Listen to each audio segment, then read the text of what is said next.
when I saw my belongings kind of like out of place in my suitcase. And when Miranda reorganized her things, she realized that some stuff went missing. She started panicking, thinking that someone broke in. So she called her mom, who suggested to ask her new roommate, Vanessa, about it. So she ends up texting me back the next morning and tells me that her cousin had stopped by to drop off a backpack of stuff that she didn't want her parents to see when they're moving her in. And when Vanessa asked her cousin about this, the cousin suddenly confessed about borrowing some of Miranda's stuff. And shot me a text saying how sorry she was, and Vanessa also apologized profusely. Although this event was obviously a red flag, Miranda gave Vanessa another chance by letting her stay. But little did she know that she made one of the biggest mistakes she could ever make, because as soon as she got home from her spring break trip, her nightmare began. And at this point she's moved in, but once I get back I realize that more stuff is missing, so I ask her to text her cousin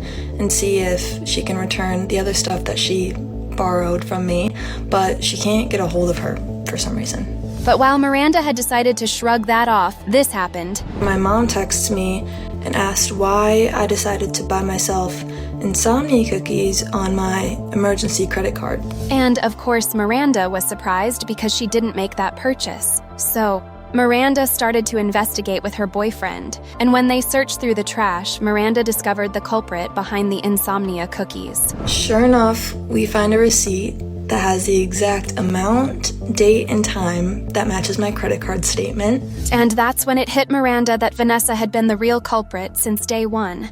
I realized that there probably was no cousin, and that it was Vanessa stealing my belongings. But no, honey. This story is not even close to the worst part, because when Miranda confronted Vanessa, she ended up just saying sorry while promising that it would never happen again, or so Miranda thought. Because even after getting door locks, more and more stuff was going missing. It even got to the point where Miranda had to call the police to ask Vanessa about this. And even though she denied everything, the police revealed an information that shocked Miranda. Found that she was already on probation for stealing from her past 3 roommates that year, along with a convenience store. At this point, Miranda was going nuts because each day more of her stuff was missing. So she decided to install a motion-activated camera. But girl, trust me, it only gets worse from here, because just 1 week after Miranda got the camera, it went missing as well. Yes, sis, as in gone.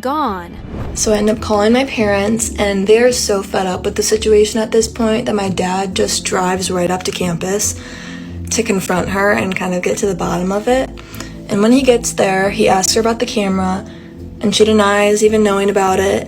And then all of a sudden we get to a point where she says, "It just fell behind your bed, I didn't take it." And lo and behold, when Miranda checked under her bed, the camera was there. And girl, the footage that Miranda got from the camera will make you gag. There were pictures of her picking my lock, coming into my room, taking clothes, and not to mention sitting at my vanity, butt naked, other than wearing one pair of my underwear and playing with my makeup. Vanessa ended up stealing a total of $1,400 worth of stuff. At this point, Miranda has had enough, so Miranda decided to hand over the list of evidence to the police. Luckily, they were also able to contact Vanessa's parents and paid Miranda. And as for Vanessa, she ended up moving out days later after her parents knew about the situation. So what do you think? Did Vanessa get what she deserved for what she did to Miranda?